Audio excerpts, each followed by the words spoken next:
Hello, everybody.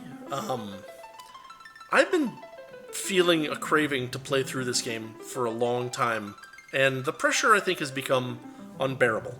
So, this is the American version of Final Fantasy IV, which was renamed Final Fantasy II here, because we never got Final Fantasy II and Final Fantasy III for the NES, and Nintendo of America was like, hey, let's not confuse them by skipping from 1 to 4. This is also an easier version of the game Final Fantasy IV, and this game is kind of what turned me into a person who thought that video games was going to be my thing forever. It was such a blast playing this for the first time compared to the regular Nintendo stuff that I've been playing all the time. Dragon Quest III, the original Final Fantasy, and something that's very important to me is music in games. And this one delivers. Some of the songs aren't maybe as complex as the songs in Final Fantasy VI/Final Fantasy III, which I've done a playthrough earlier. But this, it's a really, really good soundtrack, and Uematsu did an amazing job with it. So, yeah. I'm playing this on an emulator. My cartridge is ancient, and I don't trust it to keep my saves. So, yeah, we're just going to play this, and then probably in quick succession, I'm going to do a playthrough of Final Fantasy IV, just with an English patch. And we're going to see the differences a little bit. I'll kind of maybe talk a little bit about that, but, I don't know. I guess I've yammered long enough. Let's get this started.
This dialogue is not in Final Fantasy IV.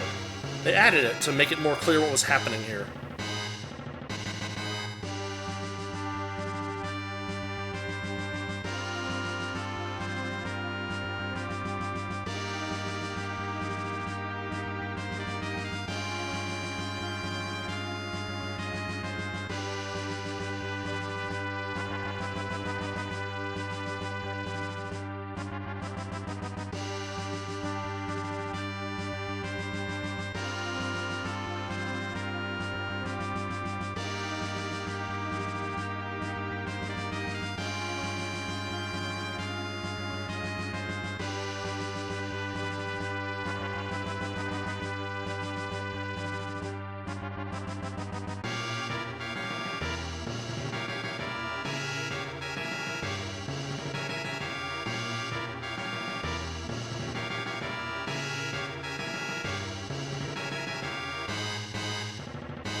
Now those two fights are very interesting because in a lot of RPGs you start out with the bare minimum of everything, you know, the proverbial copper sword and leather armor. But this game started out in a very different way, where you actually started out with some real, you know, at least assumed beef behind your character. You know, Cecil is not level 1, he's higher than that, he's got 200 hit points. You know, already the numbers are higher than you expect at the start of a game, which was something that I really appreciated when I was a kid. This guy, Cecil, is the leader of a military organization called the Red Wings, and not the hockey team. And, you know, in order to get there, he gained some experience. Makes perfect sense. So, I don't know, I really appreciated that little detail when I was a kid, as opposed to starting everybody off at level 1 as if they're all babies, you know, just popped out of the whatever. Anyway.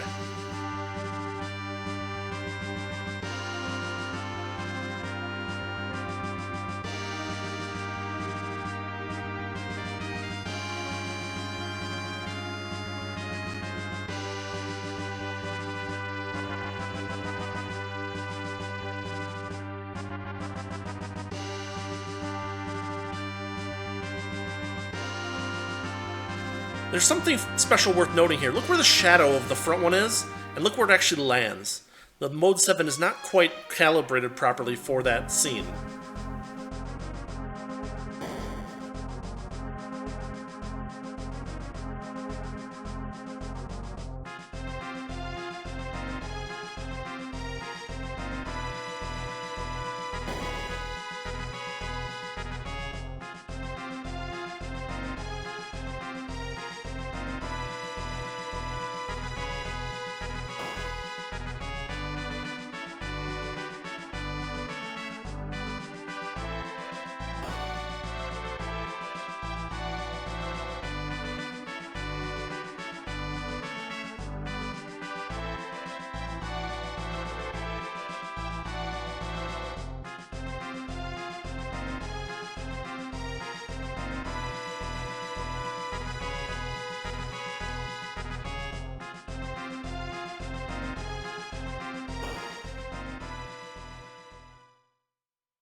One thing that's missing there is that in the original Japanese, Kain has an extended monologue about his father, which didn't make it into this translation. So There, while I tend to be a little bit forgiving as to translations being, kind of having a little bit of twist to them, missing entire paragraphs of dialogue is not so good. We'll see that in the translated version of Final Fantasy IV.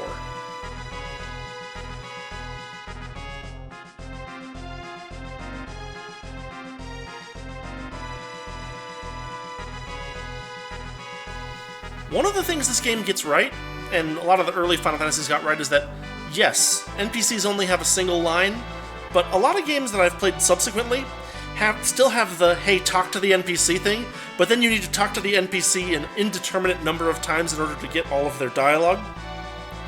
At least in this one, it keeps it fairly simple, and you just talk to everybody once and you're good to go. The alternative is a system like the system that you might see in Ultima, right? Where you have a conversation with the NPC, and you get to go through a bunch of topics until you run out of things to say, and then you're done. Now, that's a totally different way to do it, but mixing the two is not so good.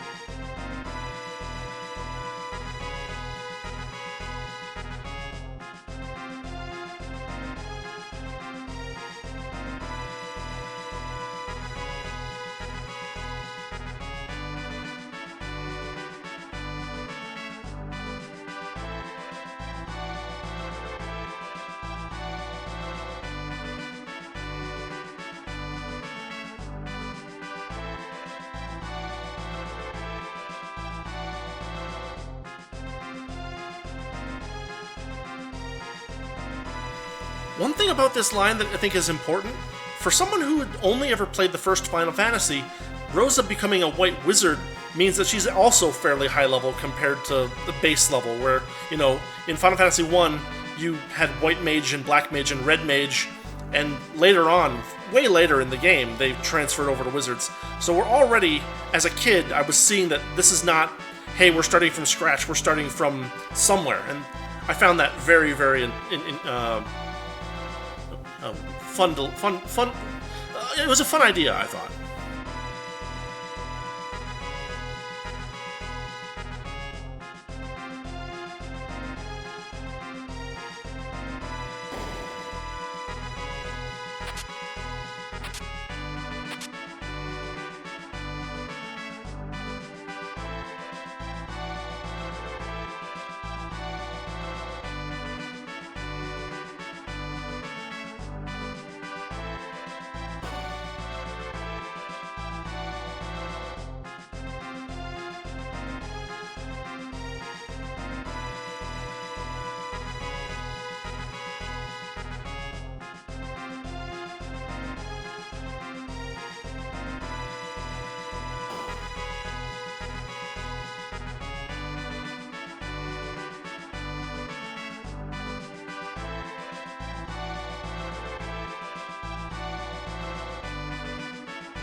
In modern day, the fact that Cecil already has like a girlfriend or lover is also an interesting point, because nowadays everything would be interested in trying to create some kind of like triangle situation or some drama.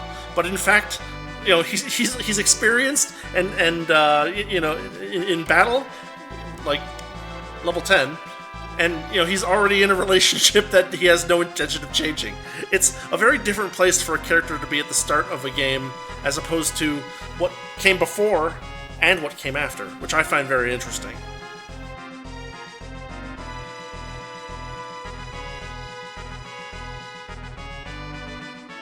I mean, they did kind of submit. Now, what's interesting here is that these are the same three types of mages that were taken out in that little reminiscence cutscene. So, are they the same people, or are they people who were captured otherwise? It's not 100% clear.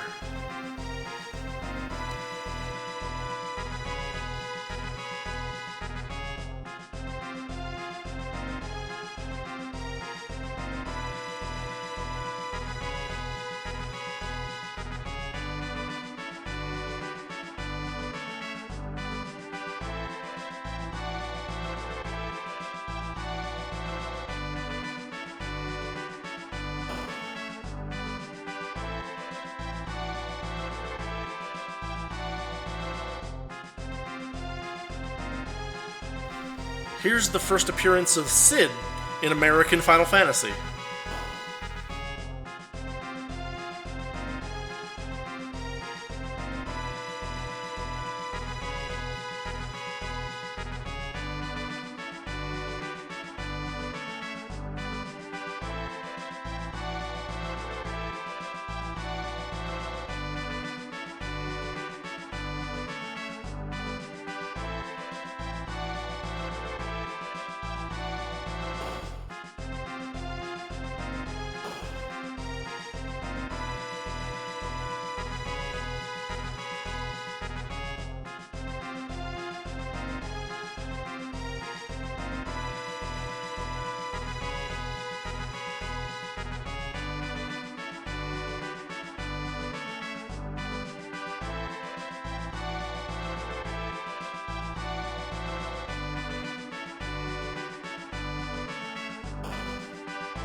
It's kind of funny how Cecil gets an entire tower of the castle to himself.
the fact that items don't stack in existing stacks when you buy them means that you're going to end up using sort a lot, so I just dealt with that immediately.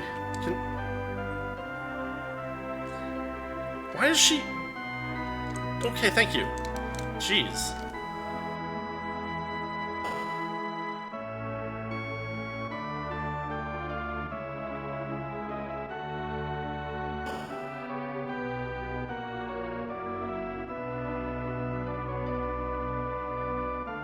This is a little bit different than it is in the Japanese version. I'm not going to drag you guys through the entire tutorial because that's a waste of time, but there is actually some good information here, and it was something where back in the day you would need to read the little booklet that came with the game to know how to do stuff, but here they put a tutorial in the game, which was not common at the time.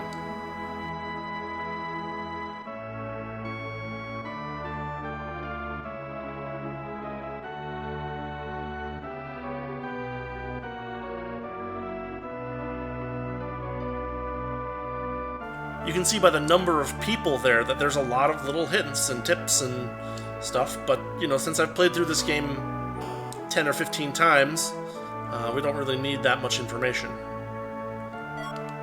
Another thing is that those stack into existing stacks, but not when you buy things. It's very strange.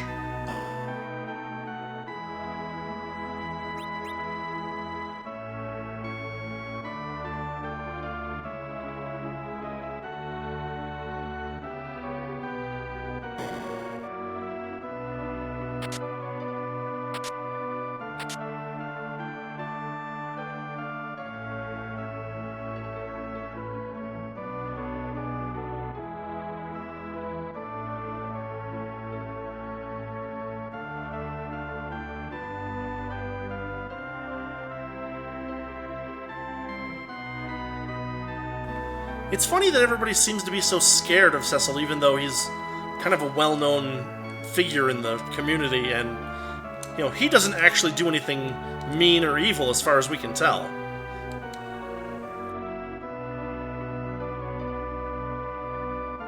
This is another interesting thing here.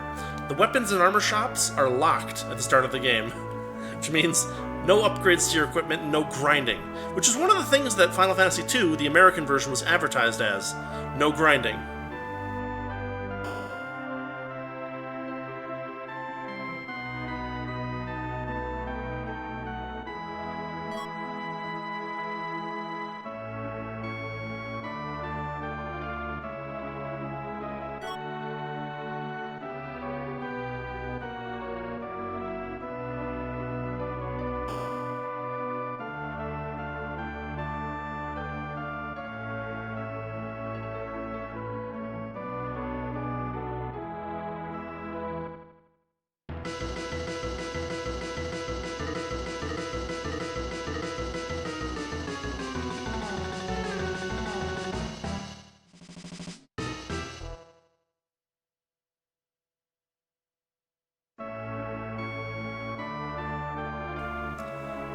The dancer was always such a strange addition to the game when I first played it. I was like, why is this even here? It doesn't even really qualify as fan service, quote-unquote. It makes more sense in the Japanese version, which we'll get to, but it's still kind of silly.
I like the tension that builds a little bit there of of Baron, the King of Baron used to be a really stand-up guy, and the soldiers, as we've seen, are generally, they generally have positive motivations, including Cecil, and yet there is some kind of a dark aura that's floating over the city, but we don't get to deal with it now. Certainly not.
As we see, the enemies are very weak around here, and yet they have pretty good drops. I mean, 60 gold is not chicken scratch, as we saw at the item shop.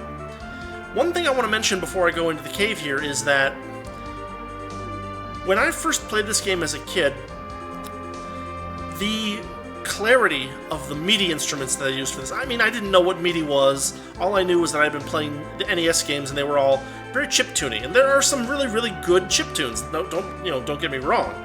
But this was such an advancement to me that it totally blew my mind. I told everybody about it, who would listen at least.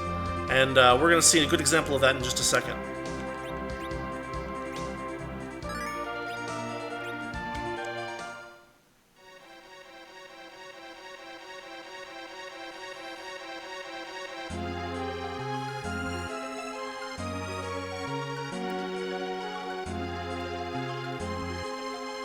If this track is not an example of amazing game music, given what they had to work with, I don't know what is. Just incredible. The number of layers is way up there, and just the amount that's going on in this track is so great. I'll shut up and we'll go through the Misty Cave.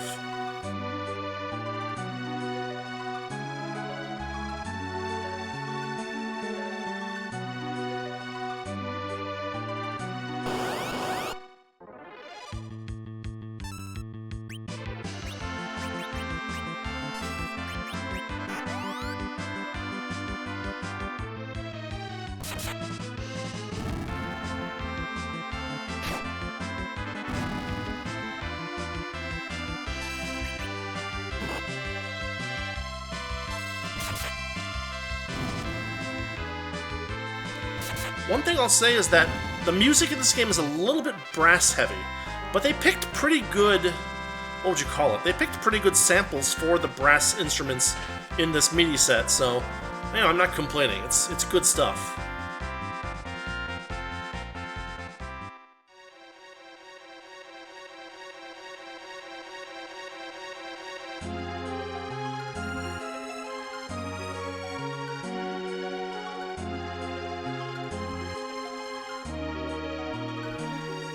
It is so not clear to me, or at least it wasn't clear to me when I was a kid, what was happening there. Is Cain going, go back, or something? But now it makes a little bit more sense that there's some kind of voice, but they really could have used a little bit of, a couple of words to say, a voice coming from the mist says, or something like that.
Yeah, you can queue up an attack before the message shows up and accidentally attack this thing. If you attack it, this is what you get. And the game tells you do not fight now.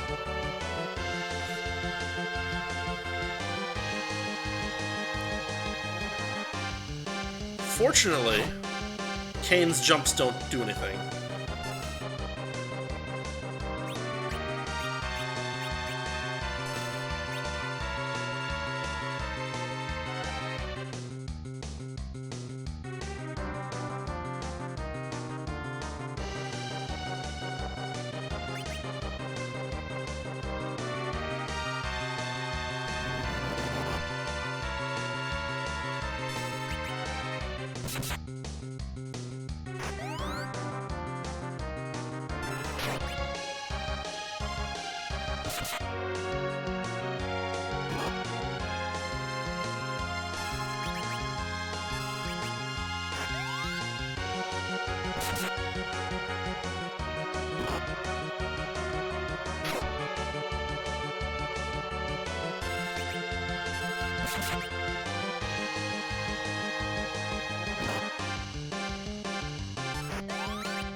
Another thing that got me when I was playing this game for the first time was the boss music is incredible. And of course, the first Final Fantasy didn't have any boss music. It was just the same fight music throughout the entire game, as far as I remember. I think there might have been a different song for the very end boss, but the boss music in this is really, really good, as you just heard.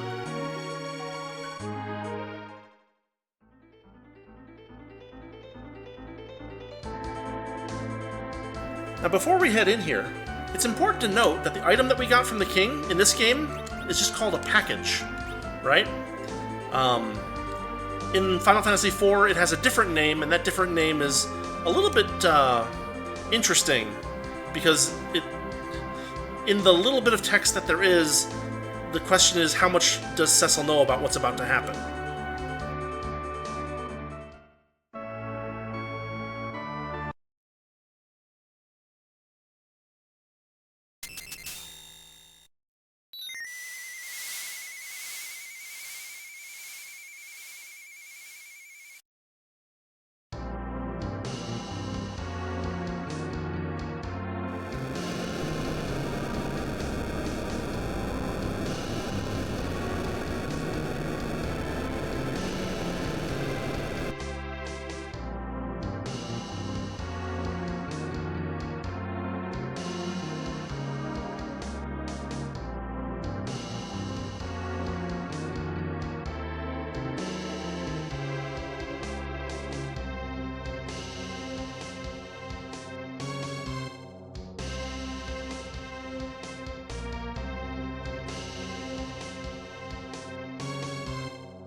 What do you call someone who summons? A caller. I always thought it was funny that, in theory, you could get out of that cave and you could, like, hop into a tent to recuperate. And, so, like, she's just standing there for, like, an entire day and night. But, yeah, well, anyway.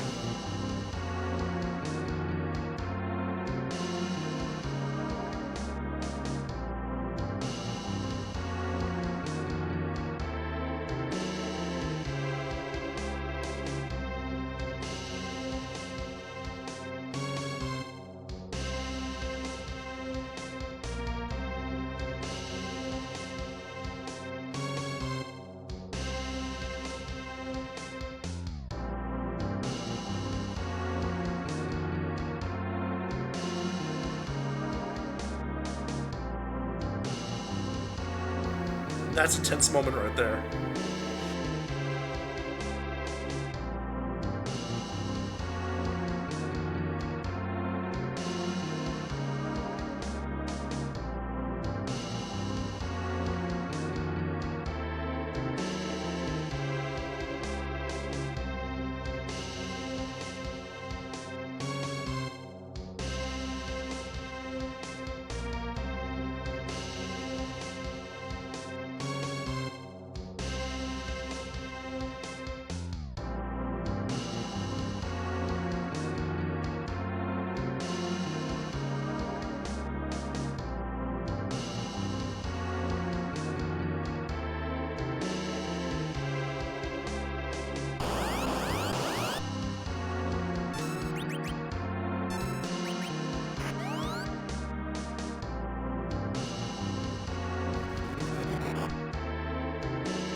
In the Japanese version, Cecil has an AoE that drains some of his hit points, but hits everything on the screen.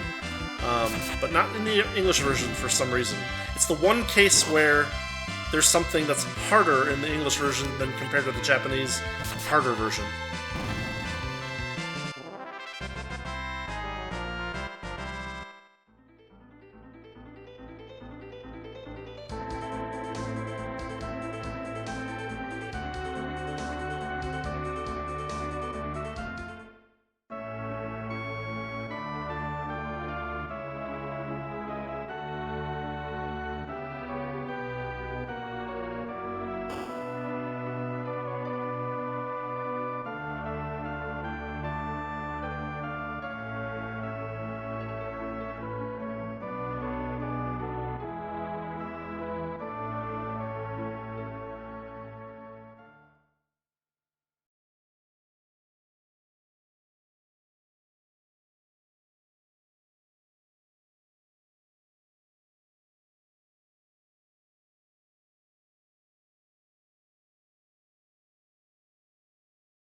Now in this fight, if you take out all 3 soldiers, the officer runs off.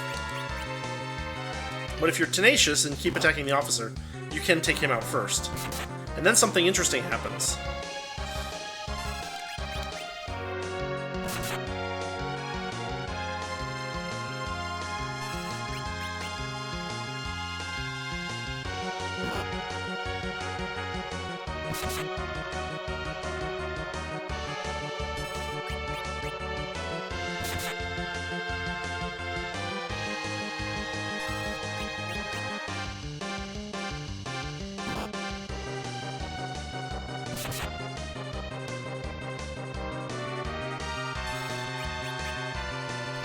They really discourage you from hitting the officer by making him have really high evasion, but you can do it.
Okay, watch this.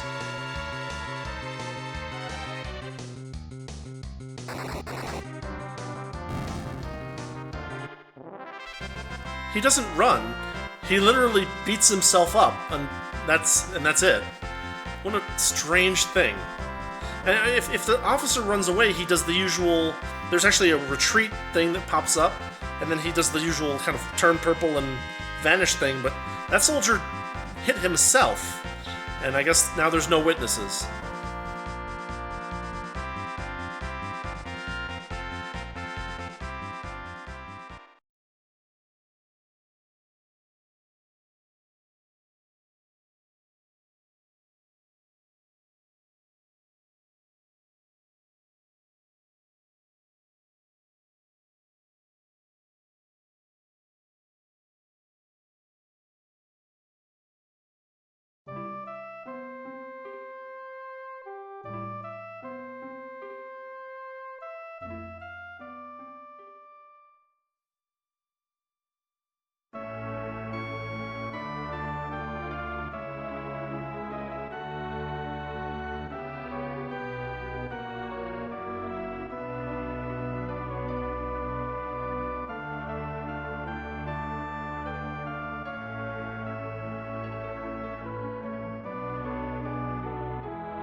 as you can see, Rydia, or I mean, I think it's supposed to be Lydia, but I don't know.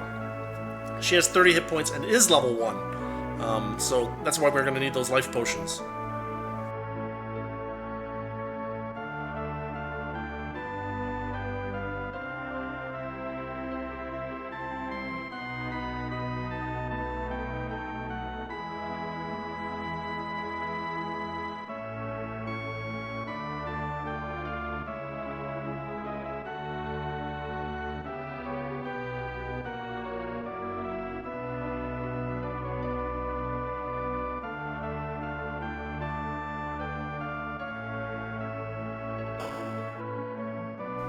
Now there's a thing we can do right here that will show something off that you might not see if you check the whole town before you leave. So let's get Rydia some... What is she equipped with? She's a rod and like the basic equipment. Okay.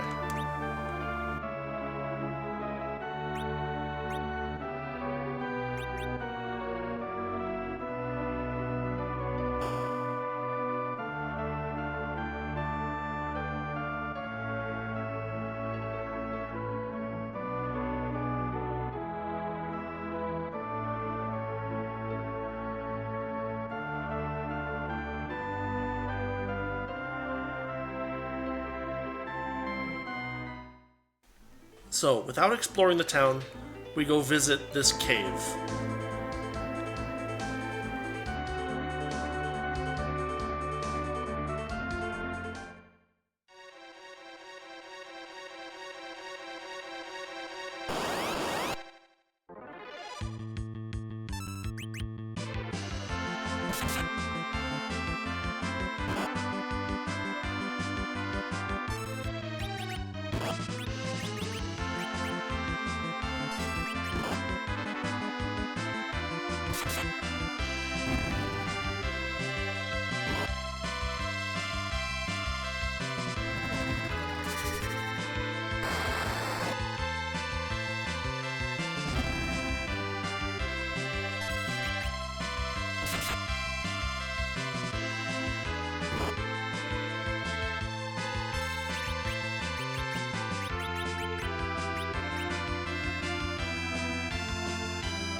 We have to use that life potion, because if she's not alive at the end of the fight, she doesn't get any of the experience.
Putting Rydia in the back ranks is also something that you need to do manually.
So we get that dialogue because we haven't triggered an event in Kaipo.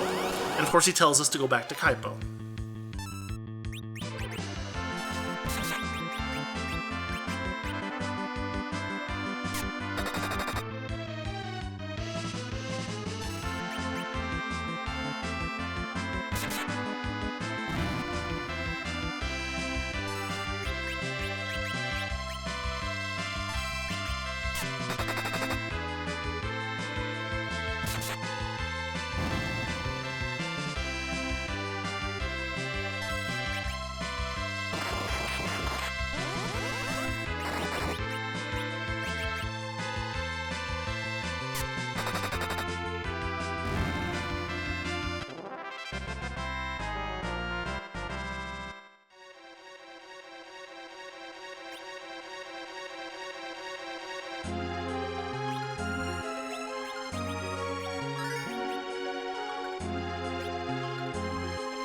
In the Japanese version, you need separate items to cure every individual status ailment.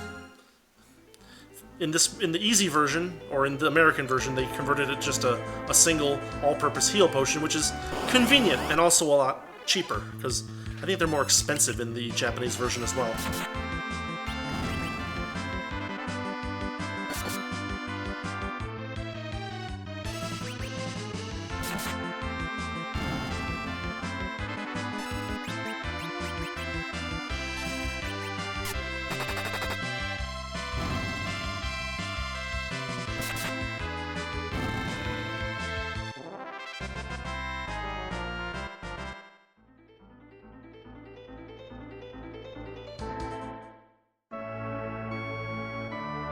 So what did we miss?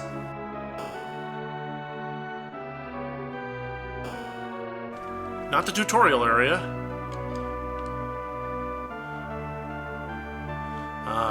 He's stuck. There.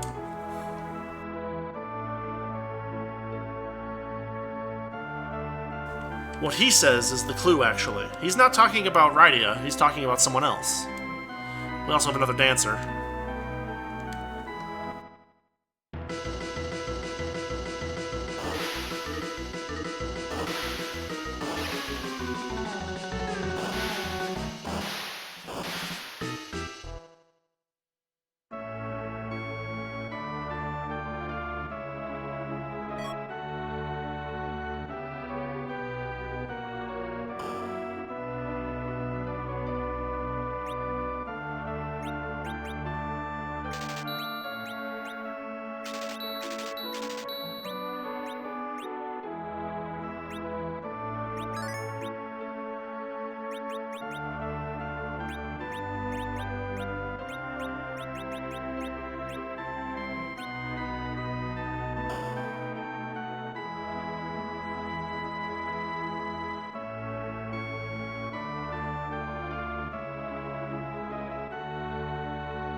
Well, at least we don't have to rescue her from Baron now.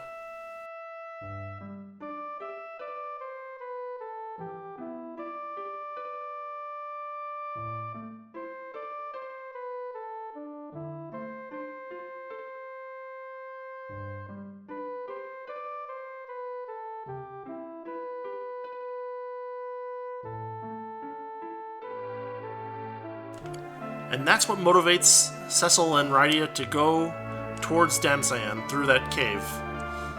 And that's what we'll check out next time. So yeah, we'll get a quick rest at the inn to restore Rydia's magic points, and call it an episode.